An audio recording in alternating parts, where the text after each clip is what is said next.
Neemias capítulo 1, o versículo 2, Anani, um dos meus irmãos, veio de Judá com alguns outros homens, e eu lhes perguntei acerca dos judeus que restaram, os sobreviventes do cativeiro, e também sobre Jerusalém.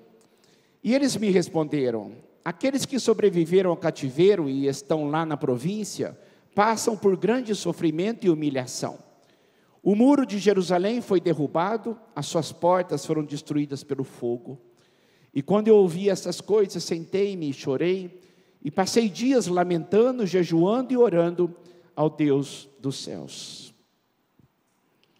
Reconstruir, recomeçar, reiniciar, restabelecer. Esse prefixo re nos dá a ideia de fazer de novo, começar de novo, reconstruir de novo.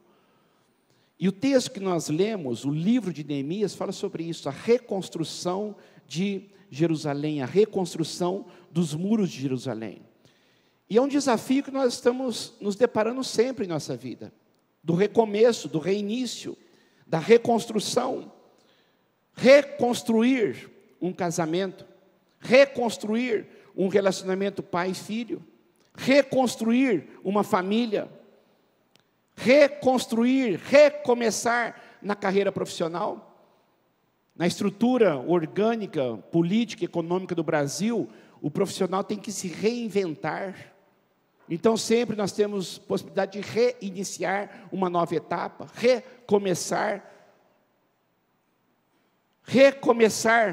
uma amizade, uma vida, depois de uma perda, depois de algo que acontece, um impropério, algo que está além das nossas condições que chegam, recomeçar a comunhão com Deus, quebrada, esquecida, deixada no canto, do lado, e nós simplesmente nos tornamos pessoas frias, calculistas, religiosas. Então nós percebemos que é o desafio de sempre. Então ali, na época do cativeiro de Babilônia, que praticamente é um divisor de águas na história de Israel, do Antigo Testamento, depois de Babilônia e antes de Babilônia. Então o que nós percebemos é que depois de Babilônia, Deus deu o desafio para Neemias, junto com Esdras, eles eram contemporâneos, juntos com Zorobabel, que foi o líder, juntos com os profetas Ageu e Malaquias, para reconstruir os muros de Jerusalém. Se nós pegarmos, aqui está praticamente a ideia dos governos dos reis de Judá e Israel. Aqueles que estão escuros foram os reis ruins, os reis que não aprovados por Deus, aqueles reis que foram infiéis a Deus e levaram o povo a um caos. Os reis que estão com claro são os reis bons, tá? Então aqui o primeiro rei Saul, depois Davi, Salomão, enquanto havia um reino só, Israel. Depois de Salomão veio Roboão e o reino se dividiu em dois. O reino do sul, Judá, capital Jerusalém. Reino do norte, Israel, capital Samaria. No reino do norte, nenhum rei foi fiel a Deus. E Deus trouxe o juízo sobre Israel através da Assíria. E depois do reino do sul, somente 4 reis foram fiéis a Deus. Mas Deus trouxe o juízo para o povo de Israel, no caso de Judá, que durou um pouco mais do que o reino do norte, através de Babilônia. Então, se nós pegarmos praticamente essa cronologia, o reino do norte, Israel, os primeiros profetas que apareceu, Elias e Eliseu, depois Jonas, Amós, Oséias, falaram para o reino do norte. Aí o reino do norte praticamente acabou com a Síria. E depois o reino do sul, Oséias, Joel, Isaías, Miqueias foram sendo enviados da parte de Deus, até que chegou no cativeiro de Babilônia. O texto que nós lemos aqui, 70 anos do cativeiro de Babilônia. Os profetas do cativeiro foram Daniel e Ezequiel. Já tinham se passado então 70 anos. Aí vem Neemias. Neemias viveu nesta época aqui, logo depois do cativeiro. Ele viveu contemporâneo com Ageu e Zacarias. Então qual que era o grande desafio deles? Era reconstruir Jerusalém. Cumpriu-se 70 anos. E Neemias colocou-se no coração dele: eu vou reconstruir os muros de Jerusalém. Se você tiver um dia a oportunidade, Deus te der a graça de conhecer Jerusalém, você vai ficar impressionado com os muros de Jerusalém. Essas fotos são atuais, essas fotos são dos dias de hoje. É lindo, é uma cidade lindíssima. Esta é Jerusalém, esses são os muros da cidade, as portas para onde entrava na cidade velha, no caso, naquela época só tinha essa parte da cidade.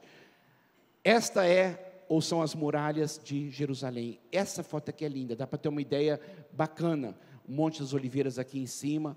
Aqui dá uma parte bacana de ter uma ideia de como que é as muralhas de Jerusalém.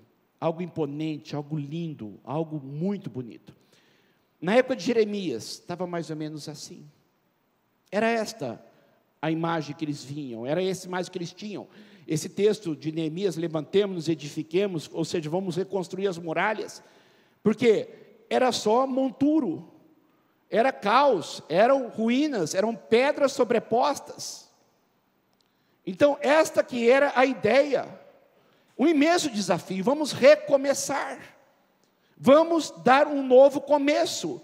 E Neemias se dispõe, ele lidera o povo, e em 52 dias, eles reconstroem as muralhas. Deus usou um homem chamado Neemias, com uma visão de fé, para reconstruir as muralhas da cidade. Porque não seria possível reconstruir a cidade sem primeiro as muralhas. As casas precisavam de proteção, então a primeira coisa, prioritária, as muralhas. Para que depois construíssem as casas que foram queimadas, o templo que foi destruído. Mas a primeira coisa tinha que ser as muralhas. Sem as muralhas, Israel era vulnerável. Eu quero fazer uma analogia hoje conosco. Eu quero fazer uma comparação com a história da reconstrução das muralhas, com o recomeço de uma nova etapa com as nossas vidas, a minha e a sua. Sobre o recomeço, sobre a reconstrução, sobre o reiniciar. É o nosso grande desafio, todos os dias, de recomeçar sempre. Porque sempre estamos nos deparando com situações que nos desafiam a um recomeço, a um reinício, sempre. E a ideia é melhorar, a ideia é querer alcançar patamares maiores, a ideia é consertar os nossos erros e equívocos, porque somos sujeitos e passíveis a isto. Erramos, nos equivocamos. E depois nós temos que restaurar, reconstruir, reiniciar um relacionamento. Pedir perdão para a esposa, para o marido. Mudar a ideia em relação ao trabalho, vida profissional, finanças. E a nossa vida com Deus. Como é fácil você se afastar de Deus. Como é fácil eu me afastar de Deus. Quando você se vê, você fica 2, 3, 4, 5 semanas sem vir à igreja. E o que é pior, não sente falta. Sempre estamos deparados com esse desafio de recomeçar, reiniciar. Porque existem as nuances da vida, existem as coisas inesperadas, existem as frustrações. Pessoas que são pegas por uma viuvez, e aí tem que reiniciar e recomeçar. Pessoas que na família têm dissentimentos, passam por problemas de traição, adultério, culminam num divórcio, e depois tem que recomeçar a vida com uma outra pessoa. Quando você olha para a tua saúde, porque o laudo médico dos exames que você fez, detectam algumas coisas, que você percebe que você está no estado crítico, e você tem que recomeçar com um novo estilo de vida, com uma alimentação mais saudável, com uma academia, porque você percebe que você vai ficar doente, você percebe que você vai morrer cedo, você percebe que você está acabando com a tua vida, ou você não fica preocupado com o cigarro que você fuma, ou você não fica preocupado com um câncer. Sempre estamos, deparando-nos com a ideia de recomeço. E a nossa vida espiritual? Olhando para nós, quanta frieza, quanta superficialidade, Você não percebe o desafio de se aprofundar mais, de envolver-se mais, de voltar ao primeiro amor? Algumas pessoas nem experimentaram o primeiro amor, então você tem que começar a pensar: eu preciso experimentar algo novo. Você vai esperar o quê? Tua vida destruir, descambar, acabar tudo, perder as oportunidades que Deus tem te dado? Ou você não percebe que você está tão frio, apático e morno espiritualmente, e você tem que dar um novo começo na tua vida? Eu preciso entender isto.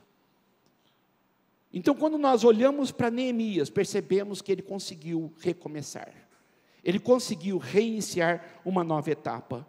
Então, nós olhamos para a história de Neemias e nós percebemos um mapa que ele nos deixa, ou uma trilha é um caminho que foi traçado por muitas pessoas pisarem antes, e falou assim: então este é o caminho, por que eu vou inventar um outro, se é uma trilha para um sucesso, uma trilha para um recomeço, eu vou pegar aquela trilha. Então eu quero convidar você hoje, para olharmos para Neemias, a história de Neemias, a trilha que ele deixou para nós, o mapa que ele deixou para nós, o caminho que ele trilhou, o que ele conseguiu e por que ele conseguiu. E glória a Deus, eu e você podemos conseguir também, e trazer isso para todas as áreas de nossas vidas. Então eu quero meditar com você hoje sobre isso, recomeçar. E a primeira coisa que eu preciso entender que Neemias fez, e eu preciso fazer também, você também, inconformar-se com o estado atual. Inconformar-se. O meu estado atual não é o que eu quero. Tem que haver um inconformismo. Quando Anani deu a Neemias o relatório de como estava Jerusalém, ele ficou inconformado. Anani disse: lá tem pobreza, miséria, vergonha, opróbrio. Nós somos chacota das outras nações. Um povo que praticamente é o povo de Deus, humilhado, e Neemias não se conformou com aquilo, e não aceitou aquela situação. Assim, não posso me conformar com isto. A fé e a confiança em Deus levam-nos a querer melhorar. A fé e a confiança em Deus, eu acreditar que eu sou de Deus, e que Deus me chamou para uma vida abundante em todas as áreas, leva-me a querer mais, a buscar mais. Eu desafio você a ler Neemias depois, você vai ficar encantado com a história dele. E no capítulo 1 ele faz uma oração poderosa, ele reconhece o erro. Senhor, nós erramos. Mas ele faz uma oração reconhecendo o erro, mas pede perdão. É como se ele dissesse: nós erramos, mas agora nós vamos consertar. Nós erramos, estragamos tudo, mas nós não vamos continuar assim. É o inconformismo. Nós tivemos alguns equívocos, algumas escolhas erradas, algumas coisas que nós fizemos que não deram certo, mas eu não preciso continuar desse jeito. Pode sim haver uma mudança. Agora, uma coisa que eu vou dizer para você, quero que você preste muita atenção. Alguns perigos muito sutis que levam-nos a acomodar-nos com uma situação ruim da nossa vida. Alguns perigos. Ao invés de nos inconformar para querer mudar, muitas vezes somos impulsionados a nos conformar com uma situação. É um perigo. Eu vou chamar isso de zona de conforto. E de conforto não tem nada, porque não é confortável ficar na miséria. Não é nada confortável viver mal com o marido, com a esposa. Não é nada confortável ser frio espiritualmente. Não é nada confortável estar endividado. Não é nada confortável. Mas zona de conforto por quê? Porque eu me acomodo naquela situação, mesmo que ela seja ruim. Então algumas coisas levam-nos a identificar a falta de agir, viver do passado. Tem pessoas que não agem porque vivem no passado. Ou o passado foi muito ruim, ou foi muito bom. Não importa, mas passou. Se eu não romper com o passado, eu não vou conseguir nunca viver o presente, muito menos projetar o futuro. Eu vou me conformar com uma situação. Outras pessoas, é o peso da culpa. Sentem-se tão culpadas por terem feito coisas erradas na vida, que hoje acreditam que elas precisam sofrer pelos erros que cometeu. por isso que não querem sair da situação. Se tornaram merecedoras do sofrimento. Então, quando uma pessoa vai sair de um lugar que ela acha que ela não merece um patamar de uma alegria, ou de uma felicidade, ou de uma vida abundante, ela merece a escassez, o sofrimento. Então, ela se acha no direito, mérito, meritocracia. O meu mérito é porque eu errei demais. Isso é culpa. E tem muitas pessoas que não saem da situação ruim porque se acham no direito de que tem que sofrer. Vitimização. Quando você se acha vítima da vida, o coitado, aquele que nasceu para sofrer, aquele que se acha vítima do pai e da mãe, da família, vítima da vida. Ah, eu nasci para sofrer, como a vida é difícil. E quando as pessoas se acham vítimas da vida, ela não tem nenhum adendo, nada dentro de si, que impulsiona a querer melhorar. Pelo contrário, no estereótipo você percebe pessoas arcadas, semblantes decaídos, olhar triste, desanimada, conformada. E esta vitimização leva a um outro ponto, insatisfação crônica, ou seja, as pessoas reclamam de tudo. Quem se acha vítima da vida não consegue agradecer a saúde que tem, não consegue agradecer a família que tem, não consegue agradecer o seu emprego que tem, não consegue agradecer a salvação que tem, não consegue agradecer nada, porque há uma insatisfação crônica, onde nada está bom. Pessoas que não conseguem elogiar, pessoas que não conseguem celebrar as coisas boas, mas só reclamar das ruins, pessoas que não conseguem ver nada de bom, mas reclamam de tudo. A insatisfação crônica não é mais pontual ou aguda, mas é crônico. Eu fiz disto o meu estilo de vida. Ausência de autorresponsabilidade. O que me leva a me conformar é quando eu tenho o hábito de jogar a culpa nas pessoas de tudo que eu faço. Todo mundo é culpado da vida que eu estou levando. Meu marido é culpado porque ele me traiu. Minha esposa é culpada porque ela me traiu, meus filhos são culpados porque eles são rebeldes, meus pais são culpados porque são autoritários, a igreja é culpada, o pastor é culpado, o trabalho é culpado, o governo é culpado, todo mundo é culpado. Então eu sempre acho alguém, e eu não tenho autorresponsabilidade. E quando eu não tenho autorresponsabilidade, ou seja, não sou eu que estou no comando da minha vida, mas é o outro, eu não consigo mudar o outro. Então eu sou refém dessa situação, e eu fico conformado com a situação, porque eu não posso mudar.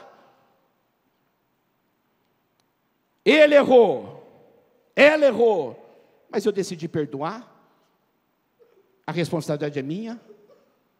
Ele adultera, ela adultera, mas eu aceito, não tenho amor próprio, não ajo, responsabilidade minha. Já parou para pensar que muitas coisas que você tem colhido, é você que tem plantado, e tem aceitado isto? Tem muitas pessoas que reclamam demais do casamento, mas não faz nada. Fazer o quê? Não sei, a responsabilidade é tua. Você que escolheu o cara, você que escolheu a mulher. Age, faz alguma coisa. Agora só joga a culpa em todo mundo. Joga a culpa no filho, porque reclama demais, mas você não age, deixa ele reclamar, abaixa a cabeça, deixa ele te xingar. Cadê a tua autoridade pai? Cadê a tua autoridade mãe? O problema não são teus filhos, é você. Então, eu preciso entender que quando a coisa não está boa, eu tenho que entender qual que é a minha responsabilidade nisto. O que eu estou fazendo para mudar? Você tem se reciclado, você tem estudado, você tem procurado ganhar mais dinheiro, você tem procurado alcançar patamares maiores, você tem procurado se desenvolver em todas as áreas da tua vida? Não, então é responsabilidade tua. Eu preciso entender isto. É o que Neemias disse, nós erramos. Talvez a maior barreira para você recomeçar seja você mesmo. Zona de conforto. Então eu preciso entender isto. Neemias inconformou-se. Ele falou, não quero isso para mim. Não vou, não quero. E não jogou a culpa no povo. Eu sou povo, eu estou no meio. Ele colocou, nós erramos. Eu não vou me conformar com isto. O segundo passo, visão de fé. para eu recomeçar, Neemias se prontificou a agir. Sabe por que ele agiu? Porque ele acreditou que seria possível reverter a situação. Qual que é a base? Eu estou falando aqui diuturnamente na igreja, pregando exaustivamente sobre isso, que o que nos leva a caminhar numa direção, com a luz iluminando o nosso caminho, para que eu não ande por terrenos escorregadios, mas eu sei para onde eu estou indo, é a direção da palavra de Deus. E se eu não conhecer a palavra de Deus, eu não tenho direção e nem norte. Neemias estava exatamente há 70 anos depois que Nabucodonosor destruiu Israel. Nabucodonosor, com o império da Babilônia, dos caldeus, eles caíram com o império da Pérsia. Nessa época de Neemias, era o rei Artaxerxes da Pérsia que reinava. Mas se passaram 70 anos. Neemias tinha um conhecimento da palavra de Deus, porque 70 anos atrás Jeremias disse: quando se completarem os 70 anos da Babilônia, eles nem tinham ido ainda. A profecia, vocês vão para a Babilônia, mas quando se completarem os 70 anos da Babilônia, eu cumprirei a minha promessa em favor de vocês, de trazê-los de volta para este lugar. Então, qual foi a base para Neemias agir? A palavra de Deus. A base, o alicerce. Se Deus promete que eu vou vencer, se eu confiar, se eu lutar, que eu tenho o melhor, a vida abundante, eu tenho que acreditar nisto. Ou você acha que Deus quer que nós sofremos? No sentido de ter prazer nas nossas mazelas e prazer nas nossas dificuldades. Ele não quer isso para você. Mesmo que Ele permita isso para te testar. Mas Ele não quer isto. Logo depois que Jeremias disse esse texto, para mim um dos versículos mais lindos da Bíblia, que tem falado profundamente comigo nesses últimos anos. É o tema da minha vida. Jeremias 29:11, que é o versículo que vem depois desse. Está nesse contexto. O povo, lá na Babilônia, Deus diz: 70 anos, eu vou trazê-lo você de volta, porque eu não tenho prazer no sofrimento de vocês, mas eu conheço os planos que tenho para vocês. Planos de fazê-los prosperar e não de lhes causar dano. Planos de dar-lhe esperança e um futuro. Eu sei o que eu quero para vocês. Eu não quero que vocês fiquem sofrendo no deserto, mas eu tenho a Canaã para vocês. Eu tenho a terra prometida para vocês. Eu tenho abundância e não escassez. Eu tenho uma terra que emana leite e mel. Eu preciso acreditar nisto. Então o que aconteceu com Neemias? Ele olhou, viu, se cumpriram 70 anos. Alguém tem que fazer alguma coisa. Sabe o que Neemias disse? Eu sou esse alguém, pronto. Eu não vou esperar o outro, eu. Até quando você vai esperar outras pessoas agirem por você? A vida é tua. Eu vou fazer alguma coisa. Eu acredito que a vida é abundância para mim. Então, a visão de fé é o combustível que me move para frente, para ação, para vitória. Eu preciso acreditar nisto. Recomeçar. Eu fico imaginando Jeremias. Quando Jeremias foi um dos profetas que mais sofreu na história de Israel. Ele viu Jerusalém ser destruída, ele viu o templo ser destruído e queimado, ele viu as casas sendo destruídas, ele viu as muralhas sendo derrubadas. Jeremias, o profeta Jeremias, que viveu 70 anos antes de Neemias, quando aconteceu o episódio. Eu quero que você pense comigo. Pense, use a sua imaginação agora. Imagine um ancião, homem sofrido, olhando a destruição à sua volta, sentado numa pedra, olhando o caos, olhando a destruição, e neste momento Deus o impulsiona a escrever um livro chamado Lamentações. Lamentações de Jeremias. Aí ele pega uma pena, ele pega um tinteiro, senta num determinado lugar e faz uma prancha ali no meio da cidade, molha a pena na tinta e pega o pergaminho e escreve Lamentações. E quando ele chega no capítulo 3, ele diz: lembro-me da minha aflição e do meu delírio. Olha, é interessante a palavra que ele usa, delírio. Parece que eu estou num pesadelo. Parece que o que está acontecendo não é real. Já sentiu isso já na tua vida? Eu lembro da minha amargura, do meu pesar, depressão. Lembro-me bem disso tudo. A minha alma desfalece dentro de mim, não tem ânimo para nada. Todavia, foco, mudança do pensamento. Lembro-me também do que pode me dar esperança. Graças ao grande amor do Senhor, é que não somos consumidos. Porque as suas misericórdias são inesgotáveis e as suas misericórdias renovam-se a cada manhã. E grande é a tua fidelidade. O que Jeremias descobriu aqui? Eu preciso mudar o foco dos meus pensamentos. Visão de fé é isto, é conseguir olhar o que ainda não existe, mas crendo que existirá. Foco. E o grande problema meu e teu é que nós focamos somente nos nossos problemas, na nossa vida, e nós nos achamos inadequados, nos achamos muito fracos, mas aí entra uma coisa chamada fé. Conforme você alimenta o teu pensamento, você começa a se motivar para agir. Foi o que Jeremias descobriu, foi o que Neemias descobriu, visão de fé, foco. As misericórdias do Senhor renovam-se a cada manhã, ou seja, cada dia é uma chance que Deus te dá de um novo começo, de uma nova vida. A cada dia. Se você parar de focar nos teus equívocos, nas desgraças, no desânimo, e focar naquilo que pode dar esperança. E sabe o que pode dar esperança? Deus ama você. Deus ama você. Aleluia! Deus ama você. Nunca duvide disto. É o que vai fazer você querer mudar, ter visão. Neemias era um visionário.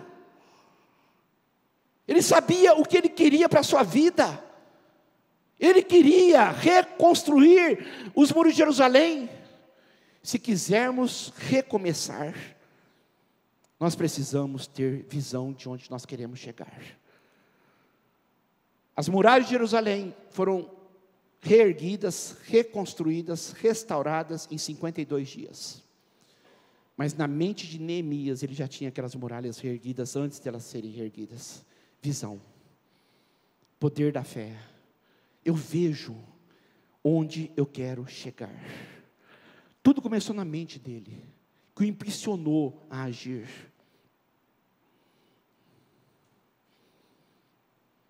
Qual é a visão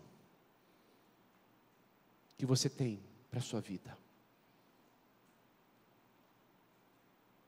Se você olhar para a tua vida daqui 5 anos, o que você vê? Como você se vê? Como você se vê com Deus? Como você se vê com as pessoas que você ama?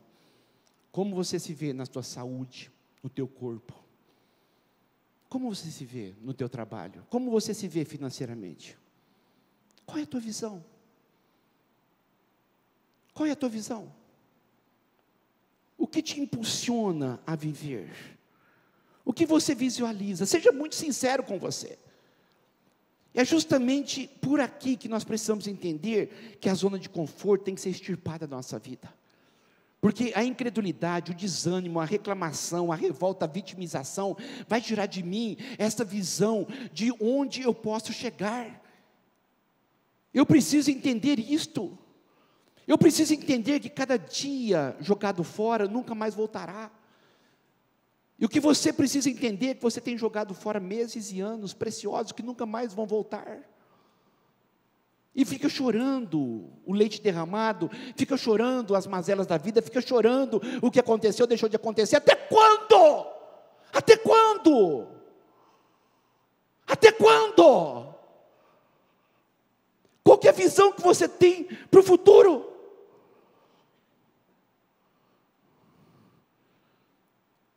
Olha para mim e preste atenção no que eu vou dizer.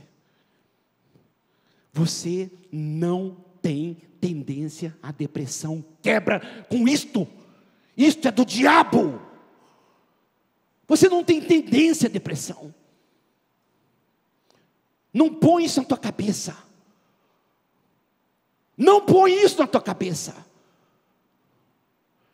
Queira viver. Eu sou de Deus. E eu quero ter uma visão. Sabe o que me impulsiona? Todo mundo aqui provavelmente já passou por reforma de casa. Ou já estava em casa quando o pai e a mãe resolveu reformar a casa. Você vê a cozinha muito debilitada, nada funcional, as coisas, o piso, e você pensa, vamos fazer um projeto, vamos fazer um planejamento para nós reformarmos nossa casa. E você faz. E quando você faz esse planejamento, qual que é a visão? O piso, a visão, a cozinha, as cores novas, a visão está na tua mente. É o que vai fazer você encarar a sujeira, é o que vai fazer você encarar os pedreiros, os marceneiros, os carpinteiros, é o que você vai fazer você encarar os imprevistos, o estouro do orçamento, é o que vai te fazer animar, é o que vai te fazer impulsionar gastos não contabilizados, porque na tua mente a visão é o que vai te motivar. É a visão que vai querer fazer com que você queira uma casa melhor. É a visão que vai fazer com que você queira uma vida melhor. É a visão que vai querer que você tenha um casamento melhor, uma vida financeira melhor, uma vida com Deus melhor. Não se acomodar se ela pode melhorar. Dá trabalho, claro que dá. Mas é o caminho. Neemias vai em conquista ao seu sonho. Eu acho fantástica a ideia de quando ele passou a visão para as pessoas de Jerusalém. Eram muitas as barreiras, mas ele transpôs todas elas, porque ele tinha uma visão. E eu vou dizer uma coisa para você: a pessoa que tem visão é entusiasmada. A visão dá ânimo para viver, a visão te motiva. Visão, para onde você quer chegar. Então é muito importante você entender o que eu estou fazendo da minha vida e para onde eu quero ir. Ou o que está norteando a tua vida é o Zeca Pagodinho, vida leva eu, vida leva eu. Ou o melô da Gabriela, eu nasci assim, vou morrer assim. É isso que tem norteado a tua vida? Para mim não tem jeito, não. É isso que tem motivado a sua vida? Eu não sou inteligente, coitado, então seja mais esforçado pelo menos. Você não pode mudar o teu grau de QI, mas você pode mudar o teu grau de quando você estuda e rala e busca.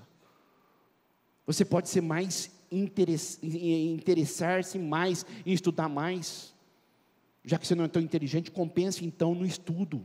Compense então no trabalho. Visão. Quando eu tenho visão, eu me entusiasmo, eu paro de contar historinhas, desculpas. Quando Neemias chegou lá em Jerusalém, disse: vocês estão vendo a situação que vocês estão? Vocês estão vendo, Jerusalém está em ruínas, as portas foram destruídas. Venham, vamos reconstruir, vamos fazer alguma coisa. Pelo amor de Deus, ajam, para que não fiquemos mais nessa situação humilhante. Olha só o que os homens da cidade disseram. Também eu contei como que Deus tinha sido bondoso comigo. Eu contei. E eles responderam: sim, sim, boa ideia. Eles responderam: vamos começar a reconstrução. E se encorajaram para o bom projeto. Há dois tipos de pessoas neste mundo: aquelas que se influenciam e aquelas que influenciam, aquelas que se deixam influenciar e aquelas que influenciam. Que tipo de pessoa você é? Tem muita gente que fica reclamando da vida o tempo todo e te influencia, te desanimando. Ou você é aquela que tem visão de fé e ao invés de se deixar influenciar, você influencia as pessoas com o teu dinamismo, com o teu entusiasmo. Que tipo de pessoa você é? Responda com sinceridade. É muito interessante que quando eles disseram: vamos fazer esse bom projeto, vamos começar a reconstrução, quando eles disseram isso, eles continuavam não tendo nada. não tinham os aparatos, não tinha nada, nada, nada. A única coisa que eles tiveram foi a motivação de um homem que os influenciou através de uma visão líder. Um homem que disse, vamos fazer, e eles acataram e foram. Eu vou dizer uma coisa para você, se você não influenciar, você será influenciado. Queira, escolha para você se motivar e parar de reclamar da vida. Ser mais entusiasta, ter mais visão de fé.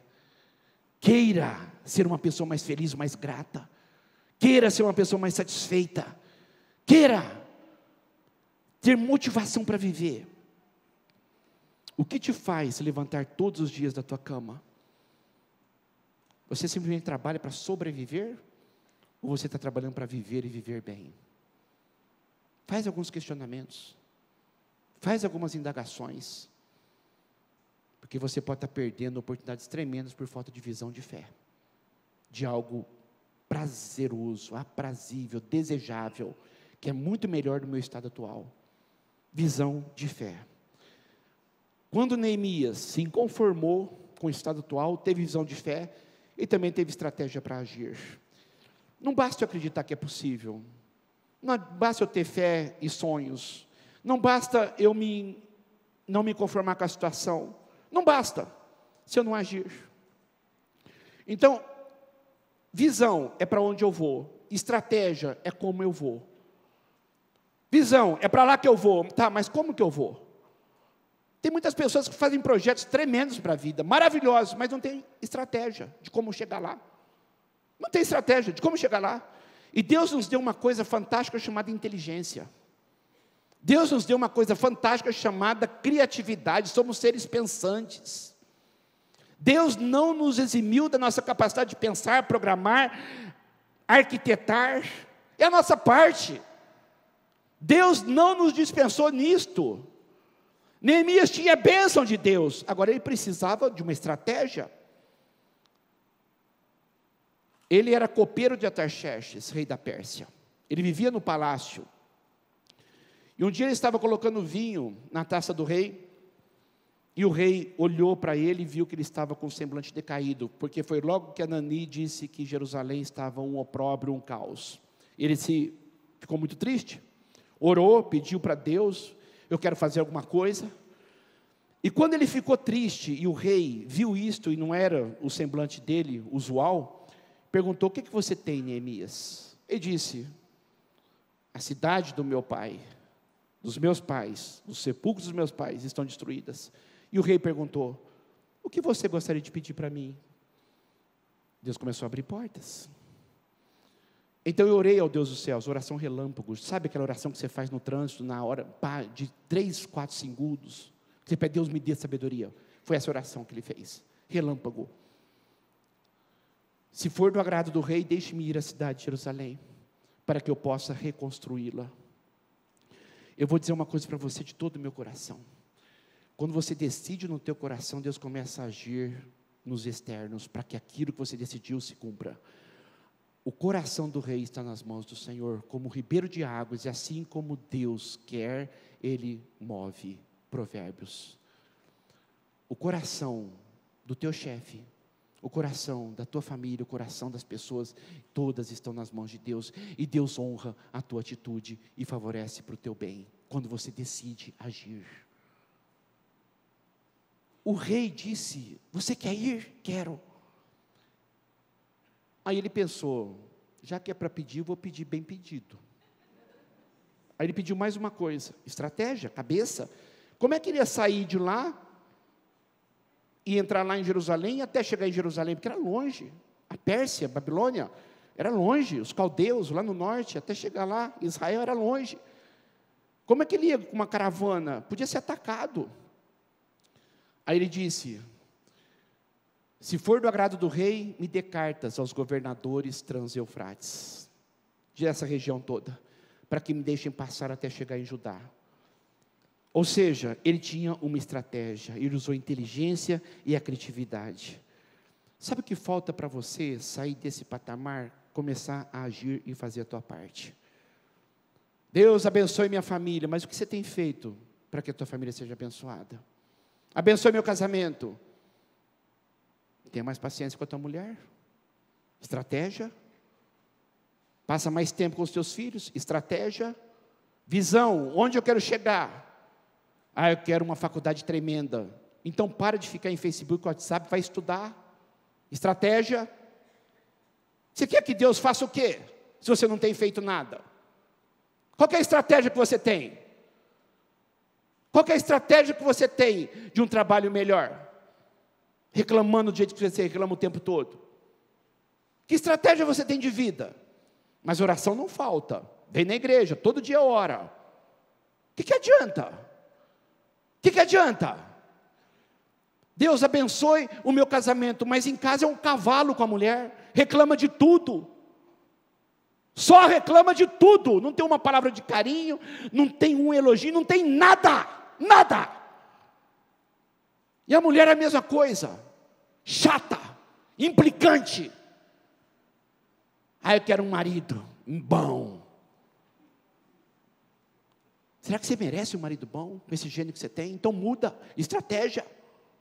Estratégia. Eu quero daqui 5 anos estar muito bem casada. Eu quero daqui 10 anos, 20 anos, 30 anos ter um marido maravilhoso. Então seja uma excelente esposa para ele não procurar fora o que ele vai ter dentro da sua casa. Eu não quero nunca que a minha mulher me largue. Então seja um excelente marido, para que ela fale assim: eu não sou louca de deixar um homem desse. É isto. Só que a gente vai com todo mundo, né? Todo mundo adultério, eu adultero também. Todo mundo bebe, eu bebo também. Todo mundo está no caos e eu também. Então, se eu penso numa visão extraordinária para a minha vida, e eu sonho com isso, eu tenho fé que isso vai acontecer, qual que é a estratégia? O que eu tenho feito para que isso aconteça? O que eu tenho feito? É estratégia. Você ora todos os domingos pela tua vida financeira. Não adianta só dar o dízimo. Se você sempre gasta além do que você ganha, se endivida. Qual que é a estratégia que você tem? Qual que é a estratégia que você tem para a tua vida financeira? Qual que é a estratégia que você tem para o teu trabalho? Eu sou muito trabalhador, trabalho muito, mas ganho pouco. Então muda a estratégia. Trabalha muito para ganhar muito. Por quê? O trabalho é o mesmo, então pelo menos vou ganhar mais. De forma honesta, pede para Deus te dar criatividade. Mas eu preciso ter uma estratégia. Se eu tiver uma visão de fé, mas não tiver uma estratégia, aquilo lá só vai ser um sonho, que vai ficar cada vez mais distante. Eu tenho que ter uma estratégia. E eu quero terminar com o último ponto. Para eu recomeçar, eu tenho que superar os obstáculos. Não vai pensar que é um caminho fácil, não. Ou melhor, mas dá trabalho. Ou melhor. Por isso que as pessoas às vezes gostam ou preferem ficar ruim, mas na zona de conforto. Está ruim, não tem perspectiva nenhuma, mas preferem. Por quê? Quando eu me disponho a mudar, já viu aquela expressão de que quando eu me envolvo mais com a igreja, parece que o diabo fica bravo, e fica mesmo. Sabe por quê? Porque está tudo destruído, tudo arrebentado, e você lá está tranquilo. Aí você começa a se mobilizar para querer ter uma vida melhor, ter um casamento melhor, ter finanças melhor, ter finanças melhores, ter uma comunhão com Deus mais efetiva, melhor. Você acha que o diabo vai ficar quieto e rindo? Não, ele vai se levantar contra. É porque você está fazendo algo para melhorar, e ele te odeia e não quer que você melhore. Então, toda vez que eu me disponho para buscar Deus, é lógico que virão os obstáculos. Os primeiros obstáculos são os internos: desânimo, incredulidade, cansado, inconsistência, inconstância, falta de perseverança. Tudo isso conspira contra você. Mas também tem os fatores externos. Você tem um inimigo, eu tenho um inimigo, e esse inimigo se chama Satanás, e ele nos odeia. Assim como Deus nos ama, Satanás nos odeia. E eu vou te dizer uma coisa: nós vivemos num mundo encharcado pelo ódio. Sabe por quê? 1 João, nós somos de Deus. Somos de Deus. Eu tenho certeza que nós somos de Deus. O fato de estarmos aqui hoje é que somos de Deus. O fato de você estar ouvindo essa palavra é porque você é de Deus. Mas o mundo todo está sob o poder do maligno. ou jaz no poder do maligno, jaz, descansa, inerte, sem reação. Por que você acha que tem tanta inveja nesse mundo? Porque Deus está dominando? Por que você acha que tem tanta fofoca neste mundo? Tanta maledicência, tanta divisão, tanta acusação, porque isso é peculiar do diabo. E este mundo é dominado por Satanás. E é Satanás que vai levantar pessoas para te desanimar, para te enfraquecer. Como fez com Neemias. São os Tambalás, Sambalás e os Tobias da vida. Quando Sambalás soube que estávamos reconstruindo o muro, ficou furioso, ridicularizou-nos. E disse: o que aqueles frágeis judeus estão fazendo? Frágeis. Preste atenção nessas palavras grifadas e expressões grifadas. Será que vão restaurar o muro? Será que vão conseguir ressuscitar daqueles montes de entulho, de pedras queimadas? Aí Tobias: que construam, porque vai ser uma construção tão ruim, que uma raposa vai subir lá, e ela vai conseguir derrubar esse muro. Perceba as expressões frágeis, não vão conseguir, uma raposa vai derrubar. Sabe como que o diabo vem contra você? Usando pessoas para verbalizarem aquilo que ele deseja, ofendendo a tua identidade, ofendendo a tua autoestima. Porque quando você se acha inadequado, você não age. Quando você se acha incompetente, você não age. Satanás quer que você entenda que você não consegue restaurar e recomeçar nada. Ele quer que você entenda que esse concurso que você está imaginando não vai acontecer, que esse casamento não vai acontecer, que a sua vida com Deus não vai acontecer. Ele está querendo que você entenda que isso aí é muito para você. E ele vai usar pessoas para dizerem isto, para verbalizarem isto. O campo de batalha espiritual na vida de um cristão é na mente. Então o que ele faz? Ele levanta pessoas no mundo que jaz, no maligno, que estão debaixo do poder dele, para verbalizarem as coisas, para te deixar na incredulidade e no desânimo. Porque quando você fica incrédulo, dizendo isso não vai acontecer, você desanima. E sabe o que é o desânimo? É você desistir da luta antes de lutar. Você não vai lutar, porque você já está desanimado. Você desiste. Você decreta a derrota na tua vida sem lutar. É o diabo, não é você. Esses pensamentos não são teus. Você precisa entender isso. Ele vem com toda a raiva, como um leão rugindo. Ele não pode te devorar. Então ele lança dardos inflamados de longe, porque os anjos de Deus estão ao teu redor para te proteger, mas a tua mente é vulnerável. E infelizmente são esses pensamentos que você e eu alimentamos na nossa vida. E são esses pensamentos que fazem com que nós vivamos tão mal. Eu não vou conseguir, eu não posso, está difícil, a crise está cada dia pior, já tentei e não consegui. Ele quer tirar o foco da tua fé. Ele quer fazer você perder a visão. Ele quer fazer você enterrar os teus sonhos.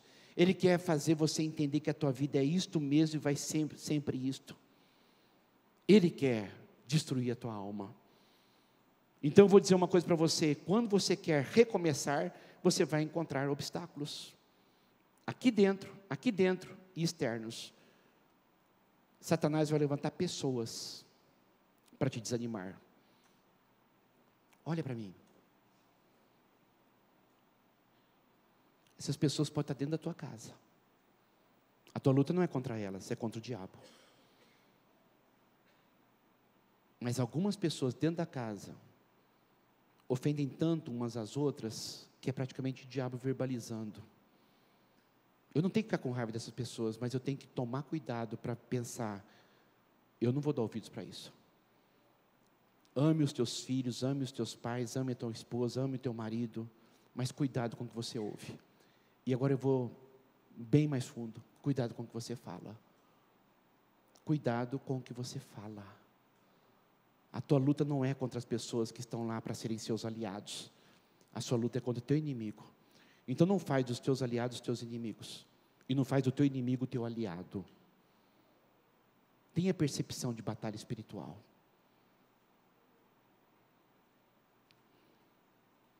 Neemias, quando os nossos inimigos, Sanbalat, Tobias, descobriram que sabíamos tudo que Deus tinha frustrado os planos dele, todos nós voltamos para o muro, cada um para o seu trabalho. Eu vou dizer uma coisa para você, para nós encerrarmos. Olha para mim e presta atenção nisso. A melhor resposta que você pode dar para as trevas é andar na luz. A melhor resposta que você pode dar para as pessoas que te odeiam, a melhor resposta que você pode dar para as pessoas que não gostam de você, a melhor resposta que você pode dar para as pessoas que infernizam a tua vida, a melhor resposta que você pode dar para as pessoas que falam mal de você por trás e na frente riem de você e sorriem para você, a melhor resposta que você pode dar para as pessoas que são maledicentes, fofoqueiras, a melhor resposta é cuidar da tua vida, só, do teu foco, dos teus sonhos. Neemias disse, vamos trabalhar, não vamos dar ouvido não vamos dar ouvido, não vamos perder o foco. Se essas pessoas querem uma vida medíocre, eu não quero. Se elas não estão ganhando dinheiro, eu quero ganhar. Se elas não estão bem com Deus, eu quero estar. Se elas não têm uma família estruturada, eu quero ter. E eu não vou ficar perdendo tempo com isto. Eu não vou ficar perdendo tempo com gente baixa, medíocre. Eu vou cuidar da minha vida. Sabe por que você tem que agir dessa forma? Porque sempre vão falar de você, sempre. Você estando bem, vão falar de você, estando mal, vão falar de você. Então pelo menos seja bem, porque vão falar de qualquer jeito. Mas não liga, não caia na besteira de bater boca com gente, assim. Gente, eu vou falar uma coisa para vocês, de todo o meu coração. Pessoas que ficam brigando em Facebook, pelo amor de Deus, isso aí é criancice. Isso não é coisa de adulto, não. Isso não é coisa de adulto. Eu preciso entender que eu não posso me levar para essas coisas para perder o meu foco está lá, é a minha vida. Neemias é o muro que nós vamos reconstruir, é a cidade, é a nossa pátria, é a nossa família. Estão falando, deixem falar. Eu não vou perder o meu foco, nunca. Obstáculos vão ter, mas mantenha o foco. Você vai chegar lá em nome de Jesus. Vigia o teu coração. Você vai recomeçar, se conformando com o teu estado atual, tendo uma visão de fé que eu posso conseguir, estratégia para agir, superar os obstáculos, e em nome de Jesus, como Neemias em 52 dias conseguiu, com o povo de Israel reconstruir aqueles muros, eu profetizo sobre a tua vida que você vai reconstruir tua vida, você vai restaurar, você vai ter um início maravilhoso daqui para frente. É só fazer aquilo que Deus tem colocado para você fazer. O mapa está aqui, a trilha está aqui. Que Deus te abençoe em nome de Jesus. Participe dos nossos cultos na Avenida Sacadura Cabral, 1354, entre as ruas 32 e 34 no bairro Aeroporto. Nosso telefone 17 3323 4766. Acesse www.segundaipb.com.br. Deus abençoe.